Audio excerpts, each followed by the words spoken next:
Hello, and welcome back to the Spoilercast, the podcast where we talk about movies, all kind of movies, and we don't really care about spoiling them because it's the Spoilercast. Although this is a newer one, so maybe we will go easy on the spoilers, but still, we will spoil some stuff. And with me, as always, is my sister and trusty co-host, Rebecca. Hello. Hello, and I am, of course, Tobias. So let's. Well, no, wait. I've been bad at introducing the show lately. If you're watching this on YouTube, you're watching us live every Thursday at this time, whatever that is, where you live. But also, if you're listening to this on any sort of podcast platform, you can also listen to us on Spotify, iTunes, Stitcher, iHeartRadio, Podbean, Podcast Addict, all the major podcast platforms. Please check us out there as well. Like, follow, whatever you do to, make the algorithm notice us over on those platforms as well. And of course, if you love the show and you want to support it even more than just, following, subscribing, and all that, we do have a Patreon page, linked below, or going to be linked below, or, you could just go to patreon.com/please don't make a scene. And for $3 a month, you get an extra episode every week. Oh, you also get to decide what movies we watch and talk about in the future. There's also a $10 one where you get some video stuff. And also a $20 tier if you're really crazy and want to become an executive producer on the show, where you have a lot more to say about the show behind the scenes. Or you could just, if you want to, just support us for the hell of it, you can support us on the $1 level. Just for fun. It's whatever you do, if it's subscribing, liking, telling your friends about us, or subscribing on Patreon and supporting us on Patreon, we appreciate it. Every bit helps. You can also find us on Instagram and Twitter, where we have link trees with all the links, basically. Exactly. There are links everywhere. Everywhere. and you will receive some some information about what movies we watch on Twitter and Instagram. Yeah. But let's get the show on the road. Today was your choice, Rebecca, and you chose. But it was a movie we both wanted to watch. Yes, that's true. So none of us had actually seen it before either, because it is quite new. It's Love and Monsters. Yes. Which technically, I think, premiered in 2020, but officially came out early April. Yes, this year. it had so earlier this month. Yes, it had its festival run in 2020, which unfortunately I don't think too many people were able to watch it because of the pandemic. It did also have a DVD premiere in France. Oh, okay. In October 2020 for some reason. Oh. I don't know. An odd one, but yeah. But yeah, after its festival run, Netflix bought it, and it's now out. Yeah. I looked this up because we were confused because it was on the Swedish Netflix. You checked it was on English or Britain Netflix. Yeah, it's in England, yeah. Yeah, and I actually looked this up on Dylan O'Brien, who stars in the movie. I looked it up on his Twitter. It's on Netflix worldwide, except America. For some reason. For some reason. I don't know why.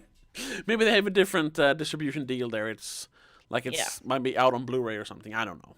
But either way, if you live anywhere in the world except for America, you can watch Love and Monsters on Netflix. Yes. Or, get a VPN. Probably works. Oh, yeah, sure.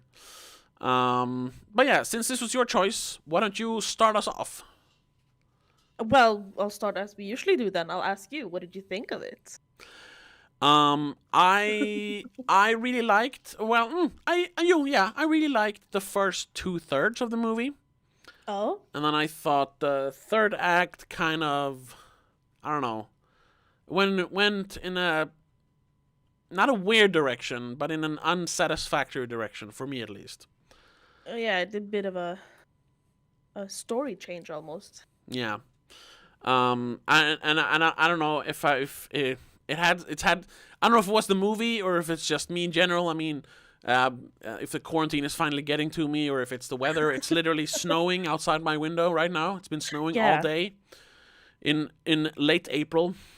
Yeah. But when the third act started, it just bummed me out, and Really? I've been in a mood all day. But did you watch it today or yesterday? I watched it today. I watched it this Okay. morning before I started working. Well, I finished it during work, but I watched the first hour before work. Yeah. Yeah. Well, we should. I don't know. We don't. We should actually start doing that. We should say what the movie's about if people are here without having seen it. Well, I can read the IMDb. What's it called? Plot, I guess. Plot synopsis. Yeah, or premise. Yeah. So, 7 years after he survived the monster apocalypse, lovable, hapless Joel leaves his cozy underground bunker behind on a quest to reunite with his ex. Not sure that actually makes sense. Is she Yeah. technically his ex? I don't know. Yeah, I thought it was a weird phrasing, but 'cause Yeah. they don't have an official breakup that we know of. No, well, but I guess when you've the been movie away is for that long, it's about Joel. yeah. Um, Played by Dylan O'Brien. yeah, a kid who was, I think he was like 17 when the world ended. Yeah, he's supposed to be 24. He mentions in the end of Yeah. the movie. And Isn't he well- like my age or like a year younger or something? Dylan O'Brien, Yeah. I think he's 29. Okay. Or It feels something. like he's been playing the kid, but he's been an adult for like the last 10 years or something. I don't know. Yeah, sort of.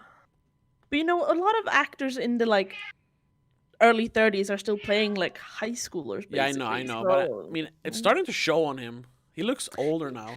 He looks he has more done mature. a couple of adult roles as well. Oh, sure. But anyway, I diverged. The plot. Yeah. Yeah, and after 7 years of living in a bunker with strangers, basically, well, they become friends, obviously. Yeah. They become family almost. He decides to venture out into the world to find the love of his life, I guess. The girl he dated when the world ended, Yeah. Amy. Amy. With an I and two E's. Yeah. I just want to do a side note. If people specifically on the podcast platforms hear my cat in the background, I'm very sorry. He is extremely loud today. Well, we're gonna edit it, and we're gonna. That's the thing. If you want a more streamlined experience, do check us out on Spotify and iTunes. Yeah. We're just doing it live because I have sort of a live audience, and it's an easier way to record it. But Yeah. anyway. Yeah. Sorry. Yeah. So the yeah, first. that's basically the plot. Yeah, the He first. is just getting out there. Yeah, it's basically a road trip without a car. For the first hour and 10-20 minutes. Something like that. Yeah. You know? And then the third act starts, and I thought up until just before the third act started, I was like, yeah, this is pretty good. It's pretty light on story. Not much happens other than, running from monsters.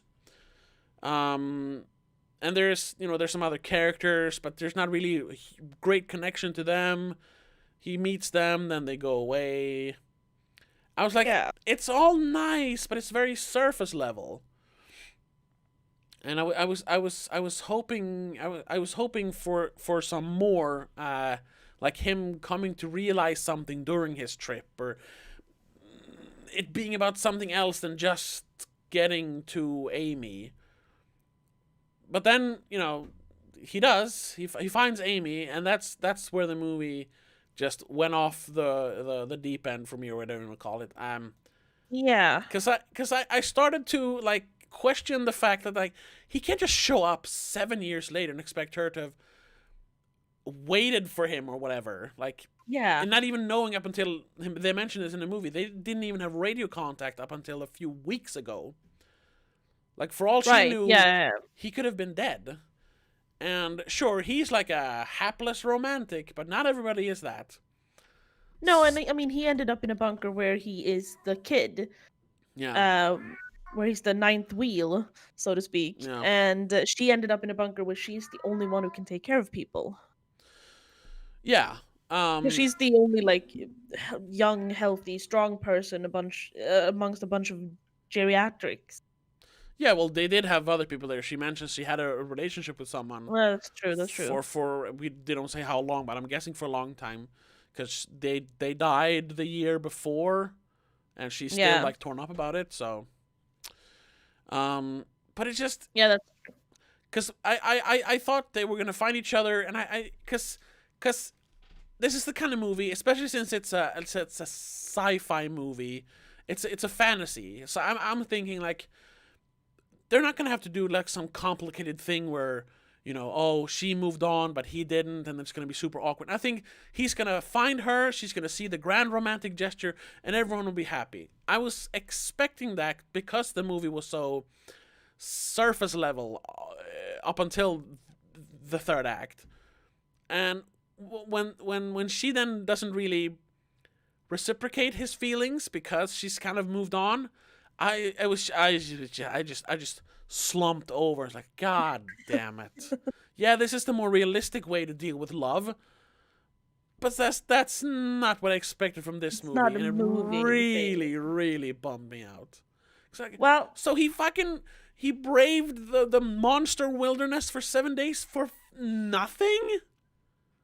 I mean, I did have that thought when they were on the radio and he was like, "Oh, I miss you so much." You could kind of hear it in her tone of voice that Yeah, she was like, "Yeah, I miss you too, but like, sort of. give up, give it But up. then, We're but then, too far apart." why didn't she say anything when he said he was Because gonna come?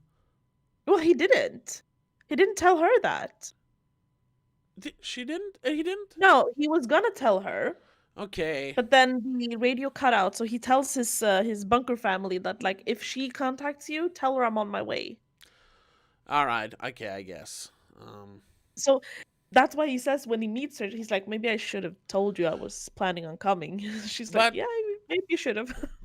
when he hooks up his radio to the Mavis robot, there's robots for some reason. Yeah. Super weird addition, because this takes place sometime in the future, an Yeah. unspecified time. But everything looks exactly like it does now, except that they were like slowly introducing like domesticated robot, or like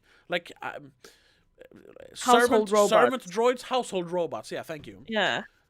Which is super weird because nothing. They don't have Yeah. like fancier telephones or cell phones, or they don't have like electric cars or anything. Everything looks exactly the same except for these robots, and we only see two of them. Yeah. So I'm wondering what the point was, other than to have that scene with the one who actually lives, but they could have just been a Apparently, person. this is based on a book series. It is? Yes. Okay. As far as I understand. Didn't look like it when I looked it up. I'm not entirely sure. I think so. But now I can't find that. I had it somewhere. I can't find it anymore. Which would make sense. Sort of. Wait. Let me look it up. Also, though, when you search for Love and Monsters, you find like erotic horror stories. Sure, yeah. But and a Doctor Who episode. all it says is written screenplay by Brian Duffield and Matthew Robinson. It doesn't say based on the book by or anything. Maybe it's not then. Maybe well, wait. Destined for a theatrical release despite not being adapted from a comic book or carried by me. Oh, maybe it's not then. Yeah. Despite that's not even being... better then. Yeah, I didn't read the entire sentence at first. Then this actually gives it even more of a plus in my book, to be honest. Well, there is because we have been gushing about wanting original stories. Yeah. There is a book called Love and Monsters, written by Anna Akana, which is actually a YouTuber. Well, I guess she's kind of moved on from YouTubing, but she used to be a YouTuber. That's nothing to do with this movie, but it's called Love and Monsters, but it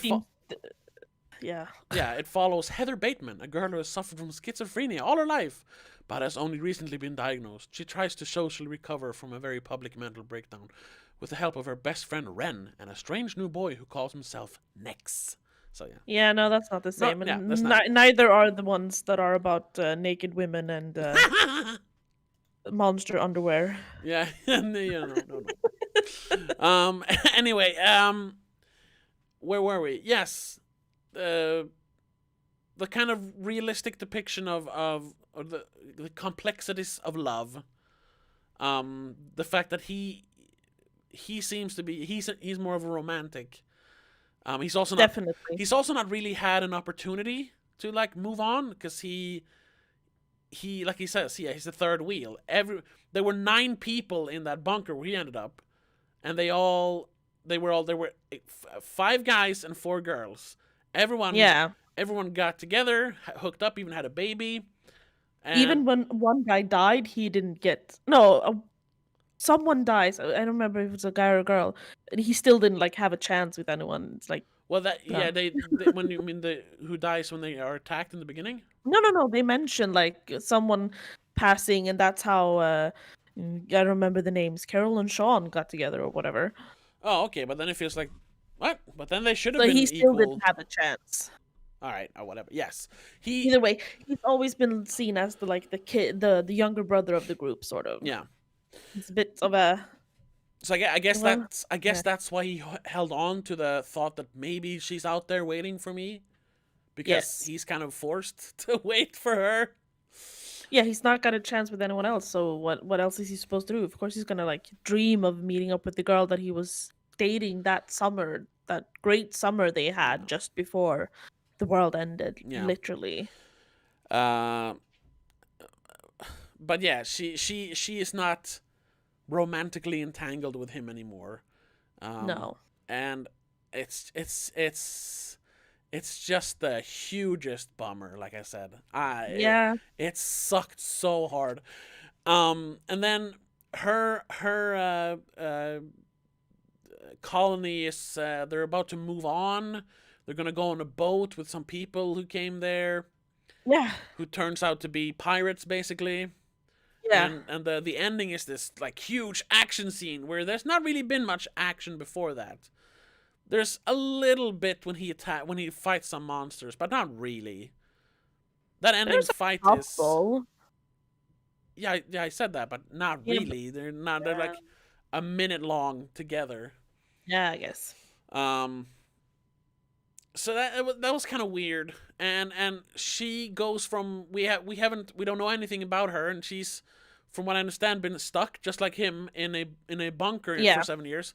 But she's like a badass action star and beats up the lady with the arm cannon. She beats up the guy with the shotgun and uses She a tackles him. yeah, like a steel a lid as a shield. It was just, where did this come from? Yeah, well, they do kind of like say it because she's had to take on this role as the protector of this bunker because of everyone else's age in the last year since her partner died. Yeah, So maybe she's just been got buff from like carrying heavy shit and fixing yeah, stuff. but that doesn't make I you don't know. good at fighting. Well, she's still protective of her Yeah, bunker I know. family. But there's a lot of like assumptions like that. Yeah, I guess. The movie doesn't do a lot of world building, which is not a bad thing, but then it kind of relies on uh like the flimsy world building in the end when he realizes that, oh, these people aren't here to save the colony, they're here to kill them, basically, because Yeah. he recognizes the berries that he was about to eat before, but his dog Right, we forgot barked to mention he has a dog. yeah, who follows him around, and the dog barked when he tried to eat the berries, so that must mean that they're poisonous, and that's his like aha moment when he realizes, they're trying to poison the colony. Plus, Yeah, there are a few like plus, no, okay. when he earlier in the movie he meets Michael Rooker, who's Mhm. called, I don't even remember, who was running, Cliff, I think. yeah, walking around with a small child, Clyde. Clyde, who Clyde and Minnow. they're trying to get to some sort of safe area up in the Mountain. Yeah, mountains. mountain colony. Yeah. And he mentioned something about lizards that they can't climb for shit. And Yeah. the captain of this boat that the new colony is going to follow, he mentions that hell, his last colony they were attacked by giant lizards who crawled over the walls. And he's like, oh my god, lizards can't crawl. He must be lying. And he's trying to poison everyone because my dog told me they were poisonous berries. It's like a lot of assumptions. Of course, he turns out he's right, but it's too. Those little things are too convenient, I think. Like there could be other lizards that can climb. I don't know. Yeah, I guess. That's But not, I mean, that's I not what the think movie is that's part of about. no, and it's that bit is part of him being a bit like he's a bit insecure and thinking that, oh shit, maybe she's met this handsome Australian marine captain dude, and why would she want to be with little me now? Yeah, Just because I came all this way. Like, obviously she's with this dude who's blonde and ripped and but then speaks Australian. it would have been better to have them not be pirates and have them be good guys, and him being just jealous, trying to say no, they're trying to kill you, and that's not actually, because how often does that happen in real? Like there's this mix They wanted between to add some sort of action yeah, to it, I guess. Which I understand, because that action scene is kind of good, though. it's okay. Yeah, I and like that's a third like convenient thing. Like the monsters in this movie are like mutated insects from like radioactive fallout Yeah. from when From the nukes they bombed the meteor with. 'Cause, yeah, again, we didn't mention, but the world ended by a meteor strike. Well, it was supposed no, to end. yeah, they managed to destroy the meteor by shooting nukes at it, but then of course he mentions chemicals, but I'm guessing he means radioactive fallout fell down Yeah. to on Earth. But then he mentions that some people died from that. Yeah, about 95% of the people died from the radioactive fallout. but some The yeah, wildlife but sort of mutated. but he mentions that those people who are alive now are immune to that. Then it can't Yeah. really be radioactive fallout. I guess it And then is some sort of chemicals. What kind of? Why are they shooting chemical bombs at a chemical like weapons at a meteorite? Why not just use regular ballistic missiles or nuclear weapons? I don't know. Anyway, that's why they're mutated insects. But if you look in their eyes, you can see if they're good or bad, because not all insects are bad. Like they meet a snail who has kind eyes, and that means it's at least not hostile. But I mean, you shouldn't like try to ride it or anything. Yeah. And then it will kill you. Yeah, and then in the end, when the pirates have actually enslaved a crab and using it to pull their boat around, and by hooking it up with an electrified chain, they can kind of control it. But he sees that the crab has kind eyes, so if he just removes the chain, it'll be fine. But I mean, crabs, like, it's just insects and some reptiles that have been mutated. There are no mutated dogs or anything. Yeah. Like, insects and reptiles are not known for their like empathy and compassion. That's why we say that our most primitive part of our brain is our lizard brain. Yeah. So how does a crab have like feelings and emotions? Do they have mutated brains? Maybe. But why aren't all crabs nice then? Then maybe they are. Or at least intelligent enough to like be. Maybe be they reasonable. are. We don't know that. We've only seen one crab. All right. Certain species evolved into being a mean-spirited thing, while certain apparently stayed good. And the only difference is green or blue eyes, basically. I think so. That's the only one I like noticed. The crab and the snail had blue eyes, and the frog or toad, Yeah. he has green eyes, and he tried to kill Joel and the dog. Yeah. Sort of. Look, none of this really matters because it's not actually a monster hunter film story. It's a story about, finding the one you love. It's sort of a coming of age story, actually. Yeah. Problem is that all that, the coming of age, like, and the moral of the story, like, realizing that, you have everything you want right in front of you, as he mentions in the end, or realizing that you can't just expect someone to wait for you for 7 years. All that, it's not fleshed out enough. Like 80% of the movie is just him walking. Yeah. And so then these little flaws with like why some monsters are good or not, or like where does he find all the food? He's out there for 7 days, and we see him eat once. Well, what are they called? Minnow and Clyde get Yeah, him food even if for a few days. even if they fed him, that's 2 days, and then he eats out of a can once. That still leaves 4 days where we don't see him eat. He did pack food. I mean, he should be fine.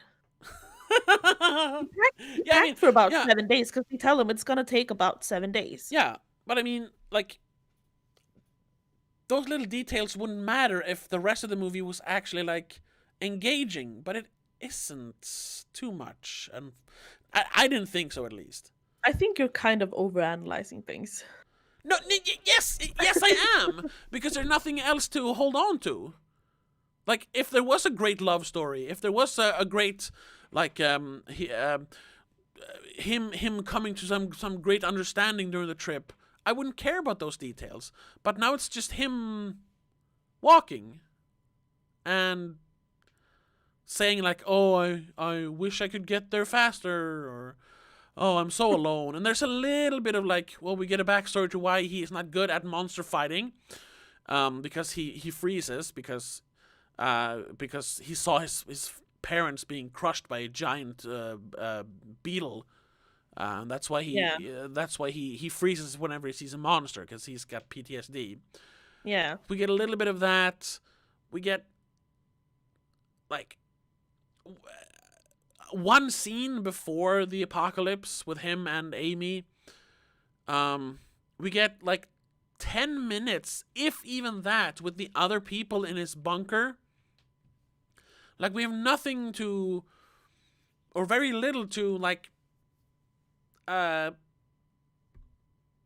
don't know, empathize with, other than him wanting to get there. And But you get to watch him evolve. It's a character development. How does he, other than learning to shoot, what does He becomes brave. He doesn't freeze. He realizes that despite losing his family in that horrible way, he needs to not do that again, or he will lose everyone else. In this case, the dog, boy.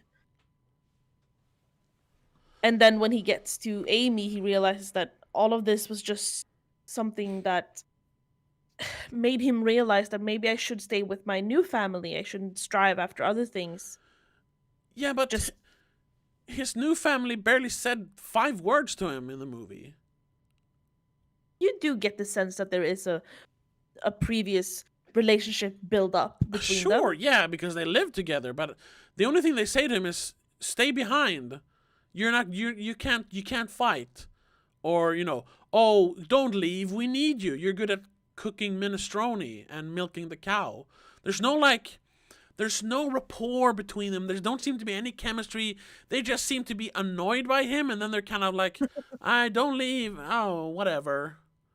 But then he gets to the new colony, and he turns the map over, and they've all written, like, loving messages to him, like, when the fuck did they do that, and why? Why do they care about him? Why should we care about them? Other than him saying that he's lived with them for 7 years. What is our motivation as watchers in the movie? Yeah, I got a whole other sense. I felt a lot of connection between them. How? You didn't even know what the names are. I don't remember them, but I know there was a Karen. Yeah. And I know there was a girl with an eye patch. That's cool. But who are they? And they had a baby. And they lost a cow. I mean, some of them don't even have faces. We just see their feet. Because they're having sex, and he wakes up from the sex noises. And he's like, "Oh my god, why did I leave my family?" Like, what? What family? I don't know, man. I just thought it was entertaining and fun. Oh, but yeah, I did too. But all this that I don't like basically all of it happens in the last act. That's when he realizes that, oh, they actually liked me. Oh, love don't conquer everything. Oh, we can be nice to some of the monsters. Like, What would you have done different then? Specifically, like, would you have added an hour of bunker life? I would definitely have, because I think he leaves before the first 20 minutes. Yes. And usually this is just going strictly by, like the formulaic way to write a screenplay. Like the first 20 minutes is supposed to be the inciting, first introduction to characters, inciting incident, and then a call to action. That's the first 20 minutes in a 90-minute script, which this is sort of. It's 109 minutes long, but whatever. Yeah. And we get that sort of. I don't remember. Just very short. Yeah, I think he leaves after the first like 15 to 20 minutes. About 15 minutes, yeah. But in that time, the only characters we get to know are Joe, and Joel. And do we get the flashback with Amy in the car? Yeah, I think so. I think so, yeah. I saw it yesterday. I don't really remember which order things were, but I remember No. seeing them. So then we get to know Amy. We know that he likes her. Yeah. That's enough. She's more of a she's more a symbol for love than an actual character. At least in the beginning. Then she becomes the real character when they decide that no, we're gonna be very realistic about this. That's anyway. But we don't really get to know any of the characters in his bunker. No, we get to know certain details about them, but it doesn't give them character too much.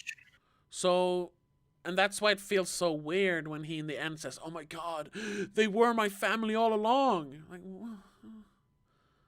there should have been scenes where they should, like, just like a montage. You see like the guy with the man bun or whatever it was, and the eye patch lady, and the guy without the fucking arm. You should have seen them coming back all covered in goo, and like, yeah, caught another one. It's like, and he's standing there cooking his minestrone, and he feels like he's kind of useless, but they're still like, oh hey Joel, something just to build some sort of chemistry between them, and show that he has a purpose in that bunker, even though he can't fight.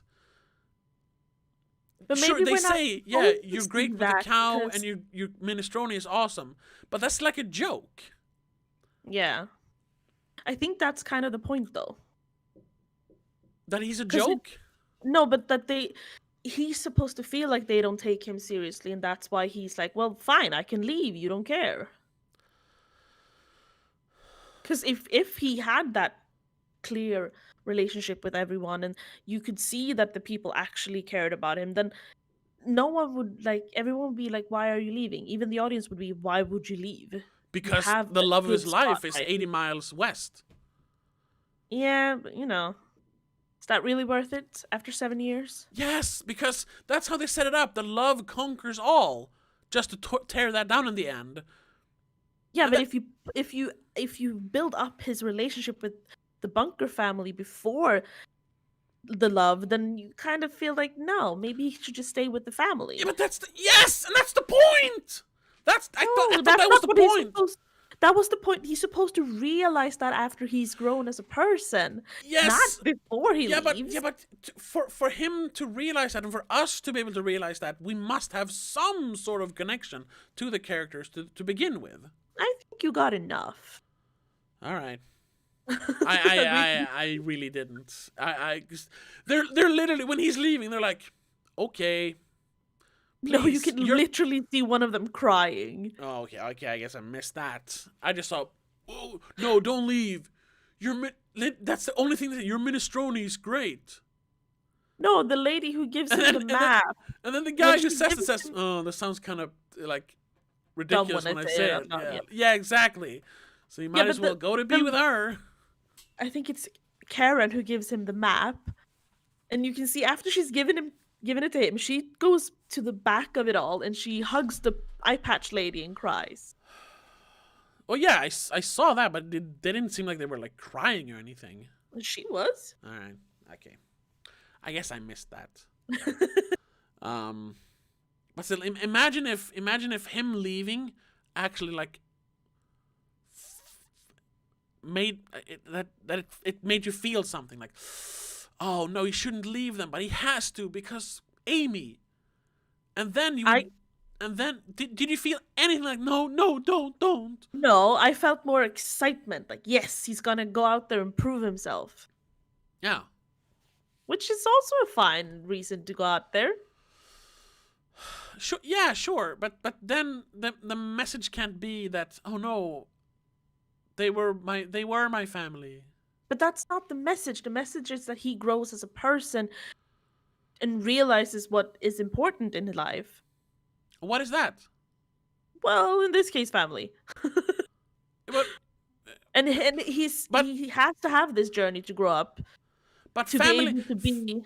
but family is more complex than that. I mean, he can't just be their cook for the rest of his life.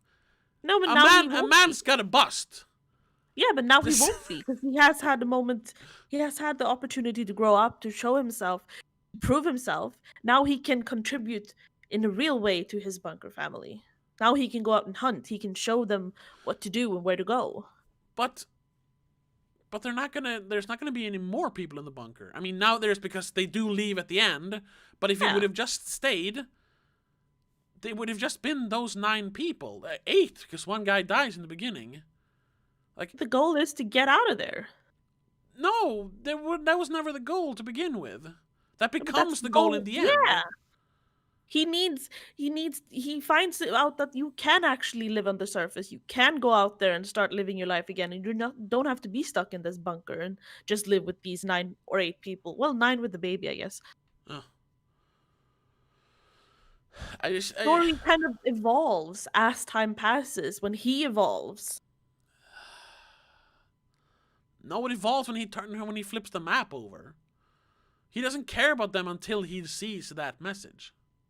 them specifically, but you see that he starts caring about family again when he turns back to save Boy from the whatever that monster was. Centipede, I think. Yeah, I guess. Yeah, but Creepy-ass monster. that's more direct. I mean, the dog is in imminent danger. Yeah, but it also symbolizes that he cannot freeze if he wants to save his family. No, yeah, well, that's him learning not to freeze. I don't see that as has anything to do with family. That's him learning to like overcome his fear of I guess death. Yeah, maybe. I don't know. I'm not gonna say it's a perfect movie. I agree that there are flaws. Yeah.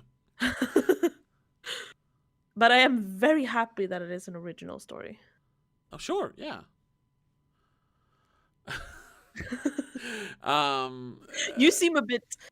You were excited about it. You're not. Yes, I was. You're not happy. I heard not a lot of good about it, but I heard people I trust on the internet saying it's a good movie. There's this YouTube channel called Filmento. He's pretty good at like breaking down and analyzing mostly blockbusters, unfortunately. But he talked about Love and Monsters, and how it's like a good example of a like sci-fi, like low budget sci-fi movie, and then even making another video comparing it why this movie works and Monster Hunter, the new Mila Jovovich movie, doesn't work. So it's like, okay, so this must mean that this movie's good if he's even referencing it in other videos. And it is, you know what, it is good. Yeah. I just think it has a bunch of like problems. Yeah, it could definitely be fleshed out a bit more. But I think maybe the budget had a lot to do with that. Because it is kind of They could have cut back on the CGI then. yeah. I think Because the CGI is great. Definitely. It's reaching a bit with that. It's expanding the CGI and the monsters a bit too much to put in the time and money to develop the characters more and well, I'm not gonna say the scenes or sets because they're awesome. Yeah, The the look of the movie is great. yeah, it's the The problem is the script, yeah, it needs a bit more, and that's bit that. more. Yeah, but that is also kind of weird because one of the guys who wrote it, let me see, I don't know if it's Brian or Matthew. Brian Duffield. Well, he wrote not great scripts, but he wrote the Underwater script, which is another like cool concept, but kind of surface level when it comes to character and everything. Let's see what the other, and he's working on the Skull Island TV series. I don't know if that's a Kong's thing. Yeah, I don't know. I What want to see that from is. because one of them. Yes. The other guy, Matthew Robinson, his first script that he ever wrote was The Invention of Lying, which is a great movie with a lot of like good characteristics, and it's a character driven movie. I mean, Yeah, but he also wrote Dora I and the know, Lost City of Gold. and the monster trucks. I know. But I was like, hey, that's a pretty good like reference point at least. He wrote The Invention of Lying, so. But it's, I don't know. I hope there would have been more, but there wasn't. I think this it's it could have been more if it had maybe a bigger production of some sort. I don't even think that's the problem. I mean, they could even have cut some of the CGI action stuff, if they wanted to. I guess. I mean, not really. Let's see. There's the thing with the toad, and that's actually Yeah. used to introduce the dog. Yes. Then there's a thing with the with the pit and the The sandworm sand thingy. grubbers or whatever, I don't and that's remember the to name. introduce Michael Minoan. Rooker and the girl. We found out plays young Gamora in Infinity Yeah, War, I saw that too. and of course Michael Rooker plays Yondu in Guardians of the Yeah. Galaxy. Everyone's in Marvel movies nowadays. That's the only time I'm going to mention Marvel. Anyway, and then the third one is the centipede when he learns to not be Save. scared. Yeah, he saves the dog, and then the fourth one is used as a transitional thing where he kills the queen, as they call it. Yeah, from the sandworm. But then he gets poisoned by like giant leeches. So and then they fortunately just find him. Amy's calling just find him out there. He was miles away, but they found him because he was poisoned. So they found him. He took a shortcut, which he shouldn't have. Which is why he got poisoned. I was almost like when he was like hallucinating and sitting there, and then he saw Amy. I was like, no, it can't be. They can't have found him. And then yes, it wasn't Amy. It was another guy played by Bruce Spence. Yeah. But they still just found him. It's too convenient. They just found him. Oh, he was out there. We just found him. It's been 7 years, but we found him. Yeah. Anyway. And old Pete knew exactly what Joel looked like, because he's like, it's Joel. Well, I guess maybe they just brought anyone they found back, to help them. But it was a little like, what, really? He's seconds away from dying, and they just found him. It's a bit convenient. Yes. Anyway, they should have let that whole the whole he learning that the furnace. Yeah, the furnace, that plant specifically is good for anti-poison. Yeah. But he ate it and then he died, basically. Well, yeah, maybe it like slowed. They say it's because Clyde or Clive or whatever, Michael Rooker, he mentions that it's good in a pinch. So I guess it just slows down the poison or something. I don't know. Yeah, maybe. Very lucky that it falls down right next to a flower. So it's just convenient. Anyway, it's a bit convenient, yes. But a lot of things. A lot of convenience. Yes, this movie is very convenient.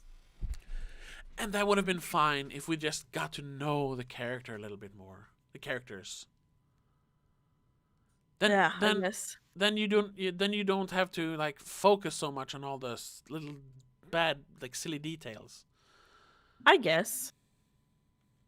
I don't want to be down on the movie. I think a lot of people will enjoy it, and I'm happy. Kind of like with like the Kid Detective. I'm happy that this is a smaller movie that's like actually an original work, and it's Yeah. making its rounds now. People actually watching it. I'm glad.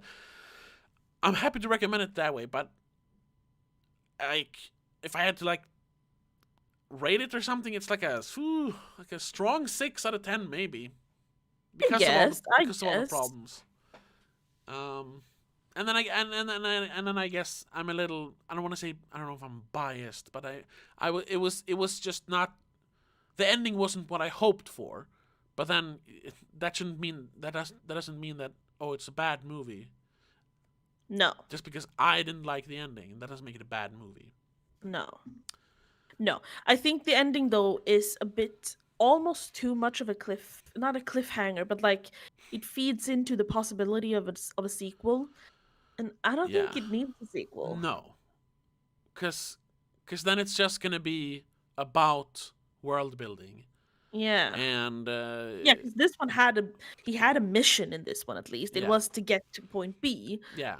or Jenner It's Beach or not whatever it about was living in a called. world with monsters. It's about him No. finding the one he loves and finding out what that really means. Yeah. I guess. But if they were to make a sequel, it would be about them trying to make their way to this mountain colony Yeah. And where then it's just Minnow and Clyde are yeah. basically. And then it's just a regular sci-fi movie. Yeah. Like, And like again, it would be very much similar though, because it would be just getting from point A to point B. But like we've already seen that there needs to be more. There needs to be like a finding a cure for something or yeah, whatever. and then it becomes that kind of movie. Then it becomes Yeah. a Maze Runner movie, you know. Yeah. Where but I not that I that was a movie where I didn't expect much character work because it's based on a YA novel and it's supposed to be like an action trilogy. Um, I don't know where I was going with that. And not me neither. Yeah, I just because we talked about those movies and I kind of liked them, but now I mentioned them like something bad in reference to this. Speaking of them, Yes. I found out when trying to like research a bit about this movie because there isn't a lot out there on this movie yet. No. Even though it technically premiered like recently, I've seen a bunch of like Netflix production behind the scenes clips pop up on my YouTube, but Oh, not okay. a lot of reviews or proper like YouTubers talking about it. More like No, because Mojo or whatever talking about 10 things you need to know about behind the scenes. Like, yeah, fine, whatever. because it was a festival movie and it wasn't until last week. I think it was the 14th. Yeah. Last Wednesday it actually premiered, and it's a small movie, so it probably hasn't had a lot of coverage yet. No. That's So I why we're didn't talking find about it. Yeah, that's true. So I didn't find too much, but I did find one interesting thing regarding the Maze Runner. Apparently, Dylan O'Brien got hurt real bad while making the third Maze Runner Yeah, in a stunt. yeah. I think I So read something about that when we did this that. is so he hasn't done like a stunt thing at all up until this movie, basically. Where Okay. he didn't do all of it himself. Like most stars don't do all of the stunts himself, but he did do some things. It seems. Oh yeah. Which I find kind of like a lot of the interviews you find around this movie kind of traces back to that, to him daring to do stunts again. Okay. Like, wow, really? I didn't even hear about that accident until like now. I think I read something about that when we researched for the Maze Runner episode. But I mean, yeah, there's no real big stunts other than him falling down a hole. But I don't think they actually did that. That's probably just a trick shot. And then Probably. in the well, there's probably I some think wire the one work where in, he's with like, the crab fight. yeah, when he blows up the queen worm. Yeah, that's the Thingy. one when he jumps into the water. I Yeah. was actually like, I liked how they shot that. That was a well choreographed scene. And I was Yeah. like, did he actually do that? And I didn't get a look at his face. I don't know if if he did it, but someone did it. Yeah, someone did it. And that is also the thing. I liked the casting and I liked the actors in this. Even though it is again like with the Kid Detective, like you have one person that is the main character is kind of known. People know who that is. Yeah. Like he's not the biggest star in the world. He hasn't done a lot of No, work but in late. he's a recognizable name. Yeah. Yeah. And you have a few of the smaller characters being played by names that you will recognize their faces, but maybe you don't know their names. Yeah. Yeah, well, Like definitely Rooker and Michael Rooker. That's why he's on the poster, because yeah, it's the guy from Guardians of the Galaxy exactly. or Like Walking Dead. you like I recognize that face. Yeah, Like where have I seen him? yeah, Sort of thing. Same with like Bruce Spence. Like you yeah. recognize him from a lot of things, but you He, probably I didn't realize that it's I know it was that guy, but I was like, I don't know what he's called until I looked it up. yeah. But he's because he's famous from Mad Max and The Seeker, and I guess he's done some other stuff between that. But that's like the big things that I know him from, I and like think I smaller recognized roles. him mostly from no, what is that? He's in I'm not sure, but maybe it's Pirates of the Caribbean or something. I don't know. no, that's not him. I know who you're thinking of, but that's Yeah, not him. he is. He's in Salazar's Revenge. Oh, okay, yeah. Well, I think I mentioned that before, but I slept through half of that movie, so I don't know. Oh, I that's don't. true. I probably That's didn't true. see him in that movie. No, you know where I recognize him from? No. Aquamarine. Oh, okay. I haven't Oh seen no, that one. he plays the creepy, weird janitor that turns out to be a really nice guy. Oh, well, yeah, he has that look. He Yeah, looks creepy, but he's, from what I understand, a very nice guy. yeah. That's where I recognize him mostly. I mean, I've seen him in other things as well, but that's the one where like, that's the guy. Yeah. Well, um, What? yeah. No, I was trying to think like how I would make it different. Like one way would be to have it be just an all-out action movie, and him like gradually becoming a badass monster hunter. Yeah. And then when he turns up in the end, not like oh being a badass when he by the time he gets to the new colony, Amy's colony, he's like good at fighting monsters. Yeah, And not just happen to kill one by throwing a grenade in its yeah, mouth. exactly. And then he comes there and it's a little awkward, but then there is an attack. And their colonies like monster hunters get ready for a fight, and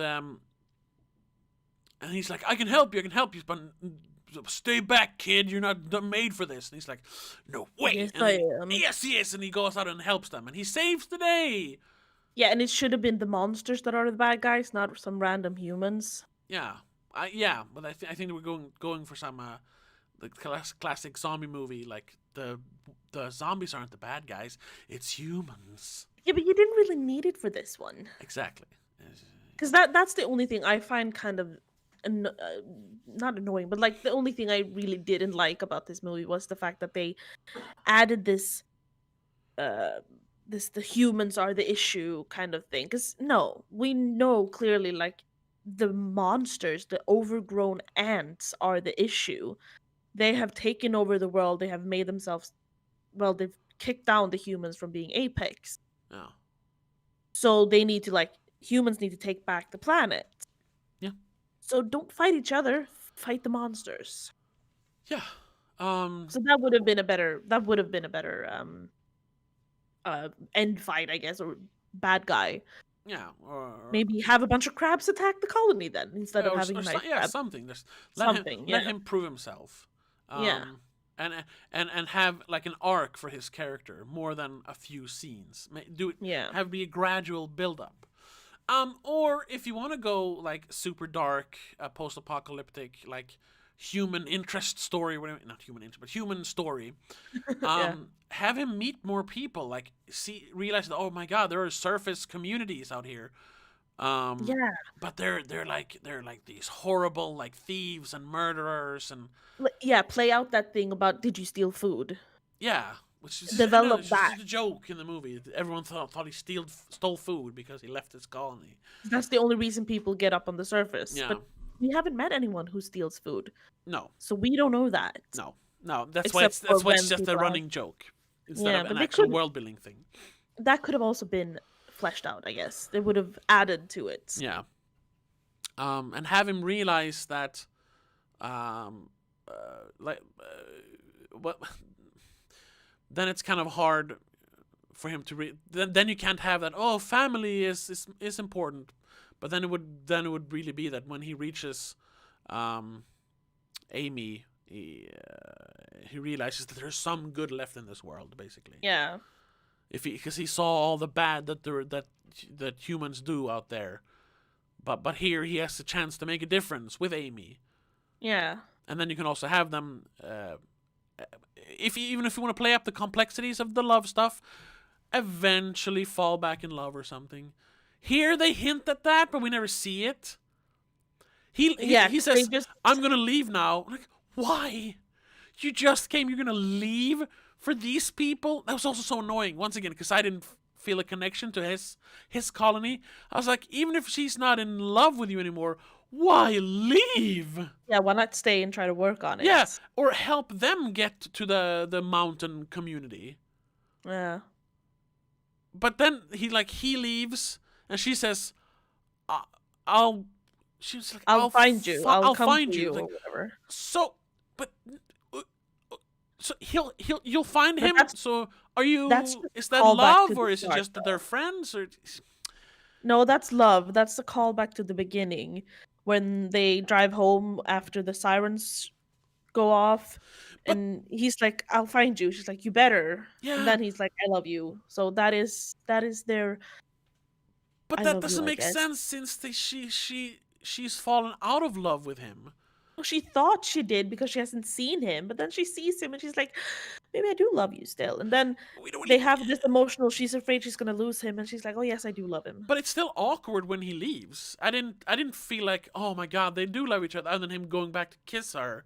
And I literally said out loud to myself, that's the worst case of like self-cock blocking ever. Like, why would you kiss her if you're never going to see her again? They're planning on meeting up again. That's the thing. Yeah, but he doesn't know. No, he never knows anything. He's hoping. Yeah, but she's there. He doesn't have to hope if he just stays. Or leaves with them. Yeah. Why go back to these people that don't appreciate him? There are ways to go around all of this. They could have he could have convinced the first colony to join him. He could have told them that there is a safe passage. It's a bit of a hassle to get here, but you can make it, and then together we can all go towards this safe haven. Sure, there are things to go around it, or ways to go around it. Yeah, or Amy and her colony doesn't have to leave until he comes back with his colony, which would only be 14 days. Yeah, or like the ending suggests because he narrates the movie. Yeah, and you're like, okay, it's in his inner monologue, but no, it's actually tapes he's recorded, in a future tense, so to speak. And they're now being broadcasted all over, because all of a sudden they can reach anyone. They couldn't before, but now they can. I thought it was letters he wrote, and then in the end it just became the tapes. Well, yeah, yes, okay, yes. Yeah. But that what we hear is the recording. Yeah, I guess. And I think that's actually because I noticed that right when the movie started. I loved the fact that the narration was in the center speaker. It was just, I don't know, it doesn't, if you listen to the headphones, it doesn't matter much, maybe, but it was in the forefront, above all the music or ambience. It sounded like someone talking into a microphone. And I was like, oh, that's nice. I don't know why. It just sounded so crisp in my speakers. I don't know why. And I don't know if that's intentional, but then it made sense because he's literally speaking into a microphone in the end when he's recording it. Anyway. Well, that kind of got lost on me because I had headphones. Sure, yeah, that is me way overanalyzing the fact that the sound is in the center speaker. Whatever. But he records these letters onto tape, which is then broadcasted to all the bunkers and communities and colonies, to tell you that there is a chance. There is still something worth fighting for up there. We can survive on the surface, and there is a safe haven in the mountains. And we see people leaving their bunkers. Yeah, and we see Amy's people going towards the mountain. We see Joel with his family going to the mountains. We even see Minnow and Clyde. Yeah, up in the mountains. Yeah. Clyde up in the mountains. Talking about snow spiders, though. That wasn't unnecessary. hint for the next one. Yeah, but it's a joke. It's a joke. Yeah, it's a joke. But then, why did he have to go back and get his colony? Why didn't he leave with Amy? Why didn't they give us a little hint that, oh, they are in love? Because they leave together. No, he leaves, and then we'll meet you there, buddy. I guess. Frustrating how this movie felt like a lighthearted romp for the first hour and then just in the end. I'm being overly harsh, but it's just I was so annoyed at the last. I didn't even think of some of that stuff because like, oh my god, he's there. Oh my god, I can totally see why he's being jealous. And oh my god, there's a crab attacking them. And oh my god, there's a bad guy. And oh my god, they found each other again. Yay! Yeah. Then of course, he leaves. And like, that's a bit of a thing because he's like, yeah, now it's your time to find me. I've fought for you. Now you have to fight for me, kind of thing. It's like, and she's like, yeah, well, I like you, but not like that. So I'll find you later. Well, it's kind of. I see it as I proved my love. No, you prove your love. But she wasn't in love. Yeah, I thought she was again. When? But because he kissed her. You could see it in how she acted towards him. I saw that chemistry. I didn't see that. Same as I saw the familiar chemistry with the bunker people and him. I don't know. I didn't see it at all. Maybe I'm too much of a romantic, and I just think it's all pretty and flowers compared to you cynic. No, I am a romantic. That's why I thought, of course she waited for him. It's that kind of a movie. Yeah, but you didn't see it when she did it. Huh? When she did what? When she did show emotion through the looks in her eyes and the way she cared for him. When? Because they were, like, after they realized, like, okay, so we're just buddies now, then they fight. And then he says, I gotta go. When does she look at him, other than when they kiss? Fight, even. Like, when she finally gets a moment that's when she's drunk and poisoned. That's not fair. No. Before that. When he walks out onto the beach for the first time, and then Captain comes along, and Captain kind of like steals the show. She's like, you know what? Can you just step away? I need to talk to Joel. She takes time to be with him, even though there's a bunch of stuff to do. Yeah, but don't they just talk about, like, I don't remember what they talk about. I was so upset. You don't actually get to see much about what they talk about, though. That's what I mean. It's all so much is implied. And that's good if you're, like, doing a mystery movie, but this is a love story, I thought. Yeah. Anyway. There are definitely things that could be improved, but I did like it. I enjoyed it a lot, and I would recommend it. I would still recommend it. I think I'm in the minority in not liking that ending. I don't know, because it got pretty good reviews. I haven't checked any reviews yet. I only read like the first one. The best one it got was from Nick Allen for RogerEbert.com. It's an excellent display of O'Brien's infectious imagination and comic energy. Sure, but the rest... he is a lot of the good stuff because his acting and his quirkiness kind of is what makes this movie very interesting. Well, it's a character that very much works with the characters he usually plays. Here's a good example. Or I don't know. I can make a good example out of it. Charles Barfield wrote, ultimately, Love and Monsters is a film about picking yourself up, taking your destiny into your own hands, and not being afraid of living. Sure, yes, that's literally what he says in the end. Even though you're likely to make some mistakes along the way, and it's a damn fun adventure to boot. Sure, it's a good adventure. But him picking himself up, taking destiny into his own hands, and not being afraid of living amounts to what? He doesn't get the girl he loves. Not yet. But what is the reward for us getting to the end of the movie? Yeah, that's what I meant with the ending being a bit too much like building up on a sequel. Yeah, but they can make a sequel where they meet each other and they, oh, I do love you. Okay, that's 10 minutes. Now what? I don't know. That's why the ending doesn't work. And you know what? The reward is that, I actually had a family back in my bunker. But, like I said before, I'm just repeating. I've been repeating myself so much now. Yeah. How is that a reward? People have said, no, don't leave. We love your minestrone soup.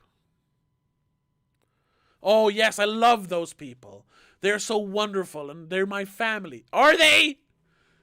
They call you a No wimp. what? Yeah, fine. Anyway, I'm looking at the IMDb reviews because I the love the the user weird reviews. user reviews. Yeah, Yeah, I haven't looked at those. the first couple or a bunch of them actually let it go. I want a sequel. I was like, Yeah, a bunch of people want a sequel. That's just because this is the world is easy to build sequels around, but yeah. the characters are impossible to build sequels around, and people don't know that. This is why I don't like user reviews. Sorry, anyone listening to this, but like we've talked about this. Like, I mean, we are a I'm not user gonna. review though. Yeah, but no. I am. Yeah, sure, you are. But I mean, if you analyze this movie, you can't make a sequel out of this. No, And you it would should never be as good as the first one. And the first one No. is flawed enough. Like, Yeah. so a sequel would be terrible. Yeah. People want a sequel because they think, oh, it's quirky, it's funny, and it has monsters. Yeah, it's a cool world, and we Yeah. like Dylan O'Brien's character. But that's this movie. Yeah. A sequel wouldn't be that. Anyway, what are they saying? I don't know. Now, a lot of people are actually comparing it to Zombieland. Like, I did get that vibe Yeah, but those because characters. you have similar characters, but that's about it. And then the road trip thing, Yeah. obviously. Thing is, though, Zombieland is all about the characters. Yes. All the characters has- are there. They're constantly like getting to know each other. They have arcs that are fulfilled. Yeah. This didn't have if this was more like Zombieland.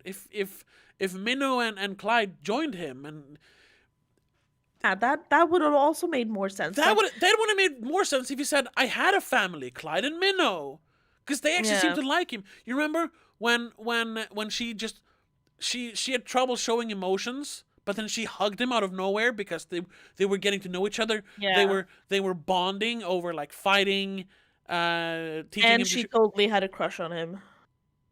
sure, but she's like 8, so whatever. Yeah.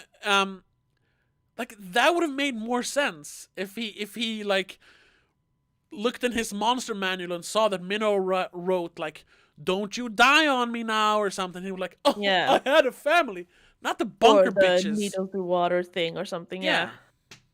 I didn't even think of that because they're in the movie for so short. That would have made much more sense. They're in the movie more than the bunker people are. True. That's true. Fuck.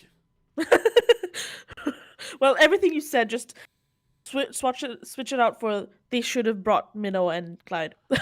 Yeah, or him realizing I should have gone with them instead of Yeah. I mean, literally in the end, just switching out the bunker and him saying, "No, Clyde and Minnow was my family. I had a family."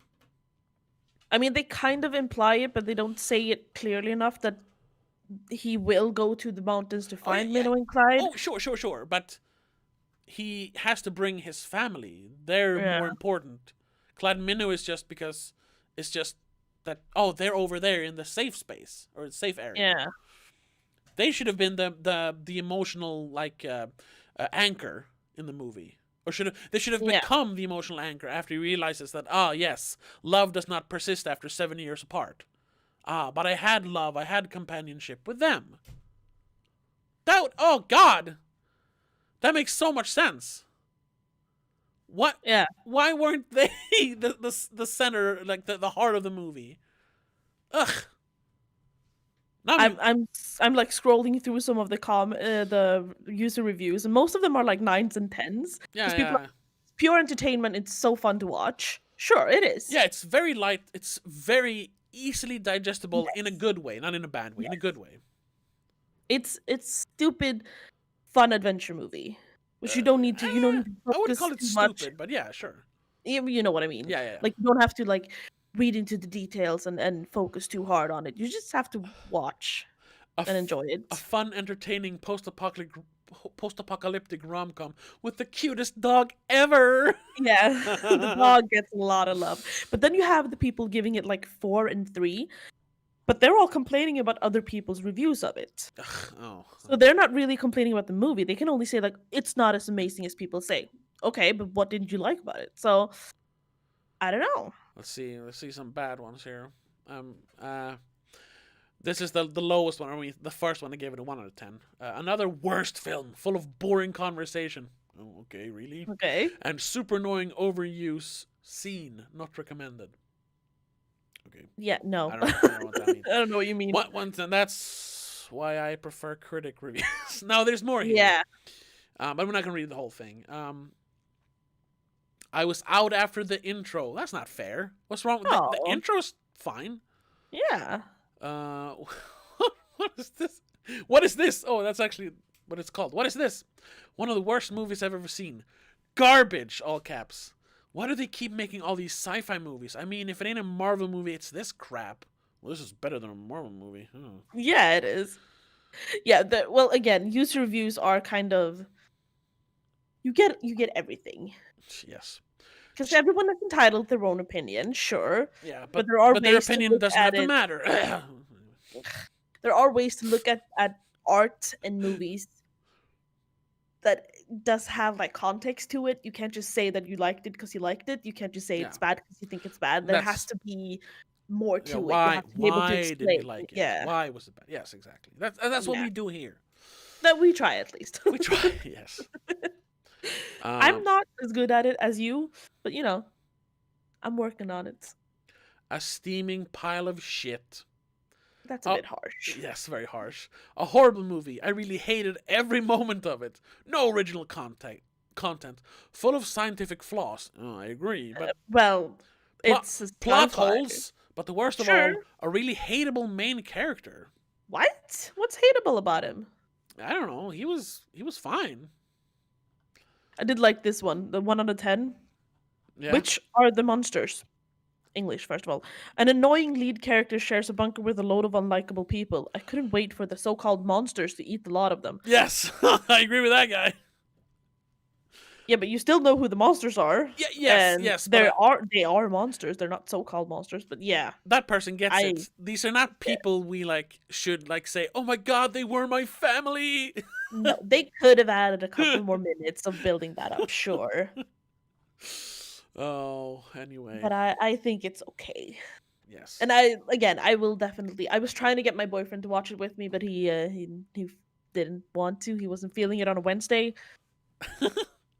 I think that was the only problem. So maybe I'll rewatch it again this weekend with him because people should watch it. It's a great movie to watch on a Friday night when you're tired and you just want a nice movie to watch. Yeah. Did you freeze? No, I'm here. You reading stupid reviews? No, I'm just I just remembered another movie that this kind of reminds you about? No. Shaun of the Dead. That it's a romantic sort of comedy in a post-apocalyptic, or in that case an apocalyptic scenario. But once again, well, first you have more characters than just one. But that's fair enough. But because it's the same thing. He's going to save the woman he loves. He's going, that's what Shaun of the Dead is about. Him actually, instead of being an idiot who does nothing, just sits on his couch, smokes weed, and play video games, he's gonna do something. He's gonna grow as a character. He's gonna man up, save the woman he loves, even though she doesn't love him. And that's literally the same plot. Yeah. But with zombies. But since his girlfriend and his best friends, who are kind of, the devils, and while she's the angels on his shoulders, are with him throughout the movie, more or less. I mean, she disappears for a little while in the beginning, but she's basically in the movie for the whole time. First of all, we get to know the characters. So they're building a rapport, a chemistry, and we also see how she, from the beginning when they break up, kind of hates him because he's a layabout. He's a useless person. Yeah. But she gradually starts to respect him again because she sees that he isn't a loser. He proves himself. And in the end, even when they're about to die, they still have the moment when he says, I don't know if I can shoot my best friend, my girlfriend, and myself on the same day. And she says, "Oh, who told you I took you back?" And he's like, "Well, I just thought." And they're like, Yeah. "Ha ha ha ha ha." That's just at least we know that they are still together. But then they are saved, and the movie ends with them living together. We need that. We didn't get that in this one. Yeah. And all the characters that he was supposed to realize that he loved, we never got to know them properly. No, there should have been a bit more of character development beyond his character. Yeah, especially since this is a character-driven movie, basically. Yeah. I think that's the main issue. Yes. You need to develop the other characters as well as his character. Yes. Yes, definitely. Other than that, though, yeah, like you said, it's very, very lighthearted, very easily just a movie to sit down and watch. And I pure entertainment. Yeah, I love the parts when he's just walking around. There's the scene with the Mavis robot who wakes up for like an hour or whatever it is. When he's in the motel. Yeah, and he that's when he gets to connect with his parents, which that also felt a little surface. Because we didn't really know his parents. Like, we get it that he loved his parents, and it's hard to see them die, but we didn't know them really. No, because again, the build-up of the relationship is kind of short. Yeah. It's cut short. Same with Amy. You only get that one scene of them in the car just before it happens. It's not like even they spent the night together and then shit happens. Like, no, they just sat in the car and talked. Yeah. And okay, yeah, she knows that he wants to learn how to draw, so she gave him pencils. Yeah. But they could have developed all the relationships and all the characters a tiny bit more. Maybe cut out one of the monster scenes just to give it space, I guess. But maybe depends on how long. Yeah, maybe not even that. No, you could have made it longer. It wasn't that long. It wasn't that long, like 140. 149 with credits, so it could have easily been like 10-15 minutes longer. Yeah. That would have been fine. I wouldn't mind. So yeah. I think we're gonna. Do you have anything else to say, or we're gonna wrap it up? No, we're gonna wrap it up. So all in all, I would still recommend it because I think I'm being overly critical because I really didn't like the ending. Yes. Overall, it is a good movie, and yeah.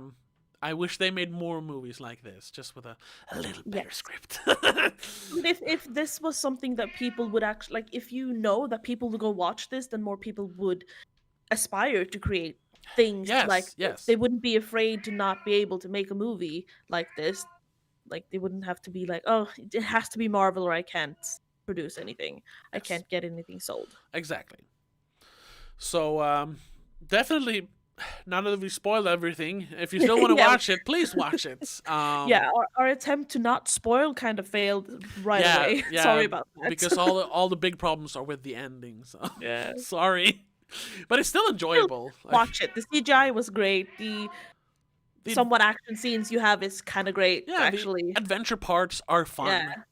And the dog is very lovable. You have to see the dog. Oh, that was another thing. The dog ran away after the queen attack. Yeah. But then when they're being attacked by the pirates and the crab, he just appears again. Yeah, I didn't. Where did he come from? Really think about that too much, to be honest. Anyway, we're not going to talk about that. No. Dog saves the day. That's fine. I love dogs. Dogs are great. Yes. So yeah, thank you all for listening or watching or whatever you did.